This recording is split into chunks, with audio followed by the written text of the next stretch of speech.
오늘날 우리는 모든 것이 풍요로운 시대를 살고 있습니다. 과학기술의 발달로 이전에는 상상하지도 못했던 문명의 혜택을 누리고 있는 것입니다. 하지만 사람들의 내면을 들여다보면 그렇지도 않습니다. 여전히 목마르고 배고프고 인생인 고달픈 그대로인 것입니다. 육신의 배고픔은 이전보다 더 크게 나아졌지만 마음이 영양실조에 걸려서 죄책감과 무의미, 죽음과 허무, 미움과 원망, 걱정과 두려움 속에서 하루하루를 살아가고 있는 것입니다. 그런데 목마르고 배고픈 인생은 하나님께서 계획하신 것이 아닙니다. 인간은 태어날 때부터 그 마음속에 샘물을 가지고 있습니다. 하나님이 아담과 하와를 지으시고 그 속에 생기를 불어넣어 주었었는데 그 생기가 바로 우리 마음속에 있는 영혼의 샘물인 것입니다. 이 영혼의 샘물은 마시면 살 동안에는 아무런 부족함이 없어서 모든 것이 풍요롭고 삶의 의미가 있고 가치가 있고 평안하고 행복한 것입니다. 그러나 이처럼 풍요롭고 행복한 삶이 깨어진 것은 인간의 죄 때문인 것입니다. 아담과 하와가 하나님의 명령을 거역하여 죄를 짓자 그 영이 죽고 생명의 샘물도 말라져 버리고 말았습니다. 하나님께서는 아담에게 내가 내 아내의 말을 듣고 내가 내게 먹지 말라 한 나무의 열매를 먹었은즉 땅은 너로 인하여 저주를 받고 너는 내 평생에 수고하여야 그 소산을 먹으리라고 말씀하신 것입니다. 그러므로 죄 때문에 배고프고 목마른 인생이 시작된 것입니다. 목마른 사람이 아침에 일찍 일어나고 저녁에 늦게 누우며 온갖 수고를 다해도 고생의 떡을 먹고 고생의 물을 마시며 살아가게 되면 예레미야서 2장 13절에 내 백성이 두 가지 악을 행하였나니 곧 그들이 생수의 근원인 나를 버린 것과 스스로 웅덩이를 판 것인데 그것은 그물을 가두지 못할 터진 웅덩이라고 말씀했습니다. 여러분, 생수의 근원된 분은 하나님밖에 없습니다. 그런데 하나님을 떠나니 목마르고 배고프고 고달픈 인생을 살 수밖에 없습니다. 인생의 배고픔과 목마름은 예수님을 만나야 해결되는 것입니다. 왜냐하면 예수님만이 생명의 떡이요 생명의 물이시기 때문입니다. 예수님께서는 나는 생명의 떡이니 내게 오는 자는 결코 줄이지 아니할 때요 나를 믿는 자는 영원히 목마르지 아니하리라고 말씀하셨습니다. 예수님을 믿으면 결코 줄이지 않고 영원히 목마르지 않습니다. 예수님께서 사마리아로 가셨을 때 우물가에서 한 여인을 만났습니다. 예수님은 그 여인에게 이 물을 마시는 자마다 다시 목마를 것이나 내가 주는 물을 마시면 영원히 목마르지 않다고 말씀하십니다. 우리가 마시는 물은 육신의 목마름을 해결해 줄 수 있지만 영혼의 목마름은 해결해 줄 수가 없습니다. 죄를 짓고 하나님을 떠난 인생은 아무리 채워도 만족이 없습니다. 사람들은 지위, 명예, 권세, 부귀라는 세상의 물을 마심으로써 갈증을 해결해보려고 애를 씁니다.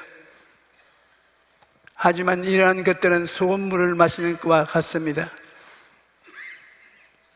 목이 마를 때 소금물을 마시면 더욱 갈증이 심해지는 것처럼 이 세상의 것으로는 아무리 채워도 끝없이 목마르고 갈부해집니다. 그래서 전도서에 은은 사랑하는 자는 은으로 만족하지 못하고 풍요로 사랑하는 자는 소득으로 만족하지 아니하니 이것도 헛되도다라고 말하고 있는 것입니다. 마음의 참된 평안과 기쁨, 만족과 행복은 환경이나 물질에 있는 것이 아닙니다. 사람은 육체적인 존재가 아니라 영적인 존재인 것입니다.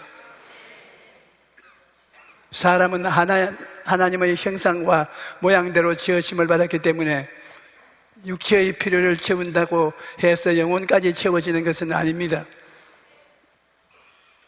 아무리 세상의 부귀가 영화가 공명을 다 가지고 있어도 예수님을 믿고 하나님을 모시지 아니하면 영적으로 배고프고 목마른 인생은 치울 수가 없습니다. 예수님께서는 내가 주는 물을 마시는 자는 영원히 목마르지 아니하리니 내가 주는 물은 그 속에서 영생토록 솟아나는 샘물이 되리라고 말씀하셨습니다. 예수님을 믿고 구주로 모시면 영원히 목마르지 않으며 영생을 누리게 되는 것입니다.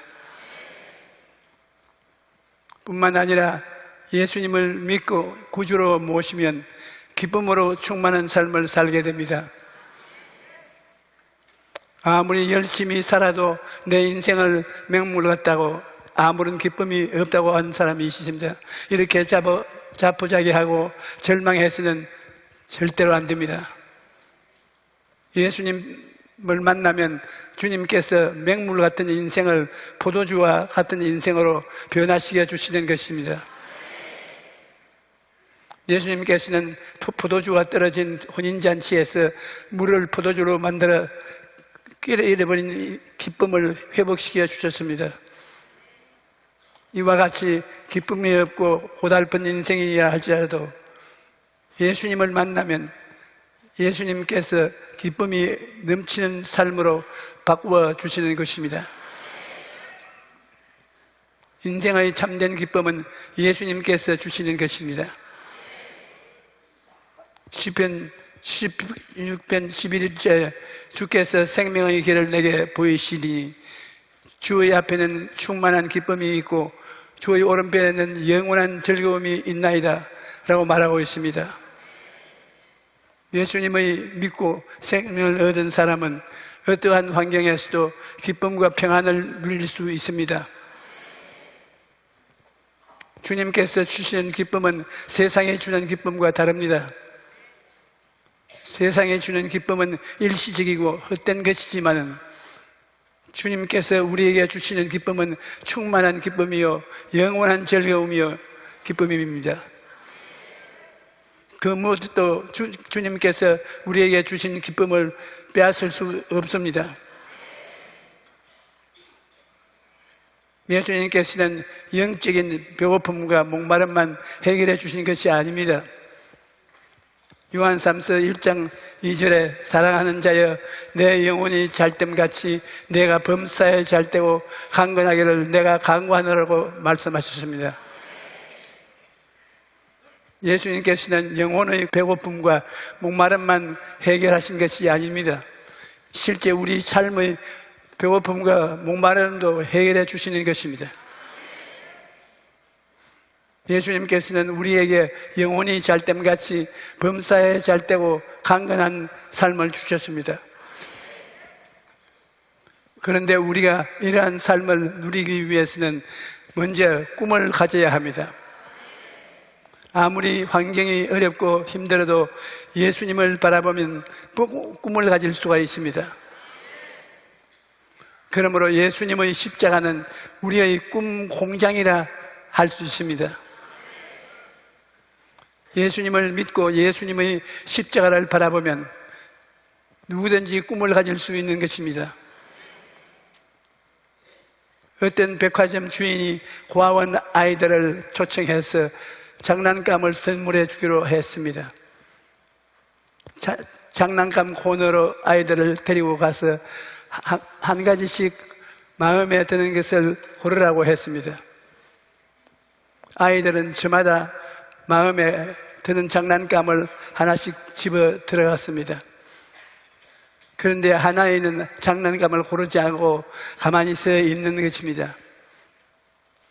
그래서 백화점 주인이 왜 너는 고르지 않니? 원하는 것을 고르면 이 아저씨가 선물로 줄게 라고 말했습니다. 그러자 아이는 백화점 주인의 다리를 힘차게 붙잡고 그럼 저는 아저씨를 고를래요. 이 아이는 백화점 주인을 선택했습니다. 거기 있는 장난감을 다 가질 수 있다고 생각했던 것입니다. 그런데 놀랍게도 백화점 주인은 그 아이를 자녀로 입양했고 나중에 어른이 되어서 백화점 주인이 되었던 것입니다.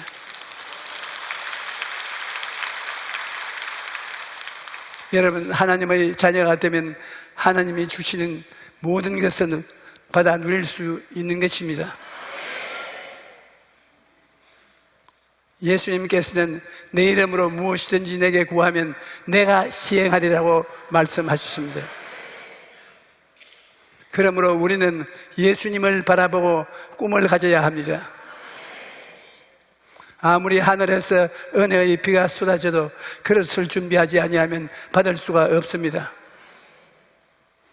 우리가 그릇을 준비하면 하나님께서 채워주시는 것인데 그 그릇이 바로 꿈인 것입니다. 빌립보서 2장 13절에 너희 안에 행하시는 이는 하나님이시니 자기의 기쁘신 뜻을 위하여 너희에게 소원을 두어 행하게 하시나니 라고 말씀하십니다. 우리가 꿈이라는 그릇을 준비하면 하나님께서 채워주시는 것입니다. 꿈이 없는 인생은 발전이 없습니다. 옛날에는 사람이 하늘을 난다는 것은 꿈도 꾸지 못할 일이었습니다. 그런데 누군가 하늘을 나르는 꿈을 꾸었습니다.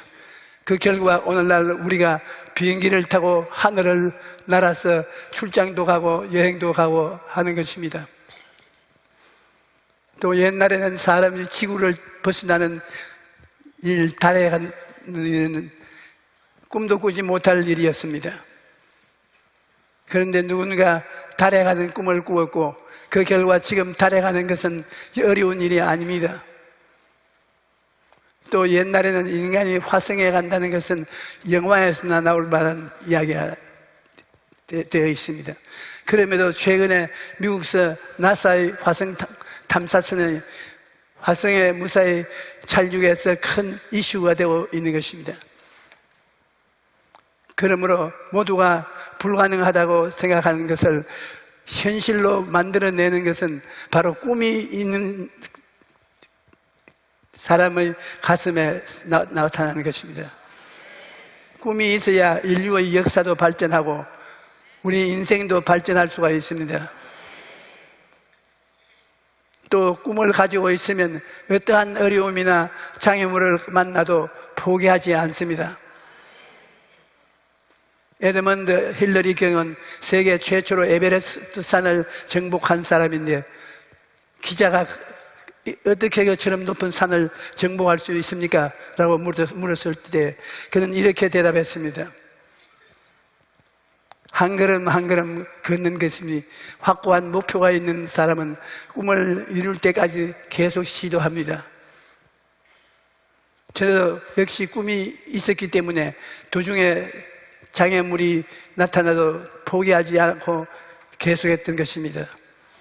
꿈과 희망을 가진 사람은 고난 속에서도 계속 전진할 수가 있습니다. 왜냐하면 꿈과 목표를 가진 사람에게는 하나님께서 그 꿈을 이룰 수가 있는 믿음을 주시기 때문입니다. 믿음은 놀라운 힘을 가지고 있습니다. 예수님께서는 진실로 너희에게 이르노니 만일 너희에게 믿음이 겨자씨 하나만큼만 있어도 이 산을 명하여 여기에서 저기로 옮겨지라고 하면 옮겨질 것이요 또 너희가 못할 것이 없으리라고 말씀하셨습니다. 겨자씨 하나만큼의 믿음만 있어도 산을 옮길 수 있다는 것입니다. 분명한 목표를 가지고 믿음으로 간절히 기도하면 기적이 일어나는 것입니다. 중국의 이광이라는 사람은 밤중에 산에서 큰 호랑이를 만났습니다. 그는 살기 위해서 온 힘을 다해 활을 겨누어서 화살을 땡겼습니다. 화살이 탁 하고 호랑이를 맞췄습니다. 그런데 가까이 가보니 호랑이가 아니라 큰 바위였습니다. 살기 위해서 온 힘을 다해 활을 쏘았더니 화살이 바위를 꿰뚫었습니다. 목표를 가지고 믿음으로 간절히 기도하면 우리의 삶에도 이러한 기적이 일어나는 것입니다. 여러분, 우리가 하는 기도에는 참으로 놀라운 힘이 있다는 것을 분명히 알아야 합니다. 야고보서 5장 15절에 믿음의 기도는 병든 자를 구원하리니 주께서 그를 일으키시리라. 혹시 죄를 범하였을지라도 사하심을 받으리라고 말씀하셨습니다. 저는 해외 생회를 하면서 기도의 힘이 얼마나 위대한가를 많이 체험했습니다. 한 번은 필리핀에서 성회를 인도할 때 암에 걸린 젊은 자매님이 성회에 참석했는데 이미 온몸이 암이 퍼져서 아무런 방법이 없었습니다. 그런데 집회 소문을 듣고 그 마음속에 꿈과 희망이 생겼던 것입니다. 그가 집회에 참석해서 말씀을 듣고 부르짖기도 하는데 성령의 불이 떨어져 그 길이 암이 깨끗이 사라져버린 것입니다.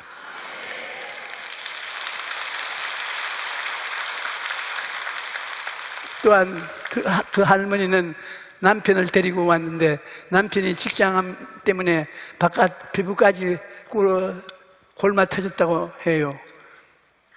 그런데 병자를 위한 기도 시간에 남편의 엉덩이에 손을 얹고 간절히 기도를 하고 집에 갔는데 다음 날 자고 일어나 엉덩이를 쓰다듬어 보니까 깨끗이 나았습니다. 할머니가 다음 날 집회에 와서 남편 대신에 간증을 하는데 자고 일어나서 우리 영감 엉덩이를 만져보니까 깨끗이 나았죠. 라고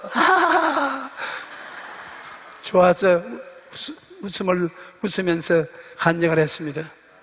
청중들이 다 웃었던 그 기억이 있습니다. 이전에처럼 기도는 불가능을 가능케 만드는 것입니다. 예레미야서 29장 11절로 13절에 야훼의 말씀이니라 너희를 향한 나의 생각을 내가 아나니 평안이요 재앙이 아니니라. 너희에게 미래의 희망을 주려는 것이니라.